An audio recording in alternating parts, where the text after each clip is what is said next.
नमस्कार दर्शक बंधु, चलतु जानिबा जदि घरे टंकार अभाव लगी रुहे केउ 5टी स्थानरू जल्दी दूर को चली जिवे। चाणक्यଙ୍କ नीति कौन कहे?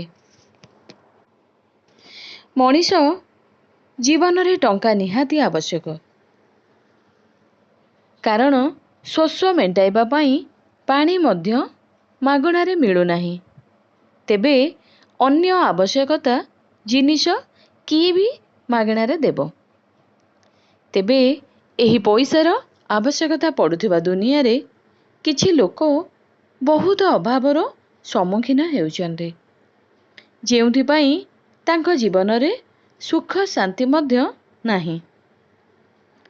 तेबे आज आमे आपण मानकु चाणक्य नीति अनुଯାयी जणाइबा पई जाउछु टंकार अभाव हेबाकु लागिले केउ 5टी स्थानरू आपनको दूरे जीवा उचित।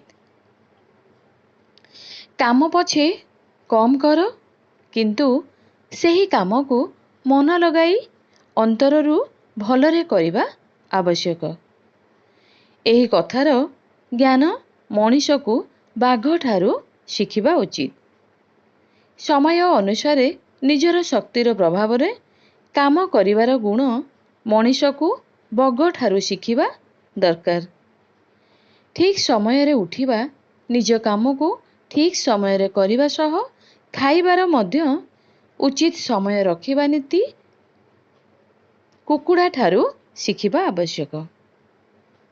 समय अनुଯାयी सजग रहिबा, खूब शीघ्र काहा उपरे विश्वास न करिबा गुण काउ ठारू मनीष को शिखिबा आवश्यक।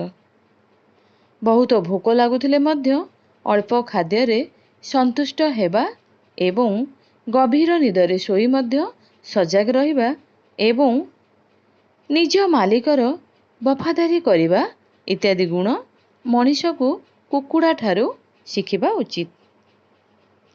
जदि आपणको घरे धनर अभाव देखा दिए एवं मनर शांति नष्ट होई जाए, तेबे एही सबु कथा बुद्धिमान लोक माने केबे मध्य अन्य काहाको कहि नथांती।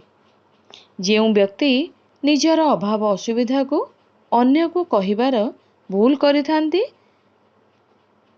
लोक तांकर मजाक उड़ाई थांती।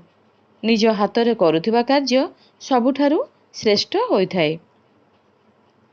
तेणु मनीष को निजर सबु कार्य निज हातरे ही करिबा आवश्यक। निजर आय ठारू जेउ व्यक्ति अधिक धन खर्च करिथाए एवं अन्य सह सर्वदा झगड़ा करिथांती, एभली लोके केबे मध्य खुशी रे रुहंती नाही। सर्वदा निजको कोनोसी भल कामरे नियोजित करिबा पई चेष्टा करिबा आवश्यक।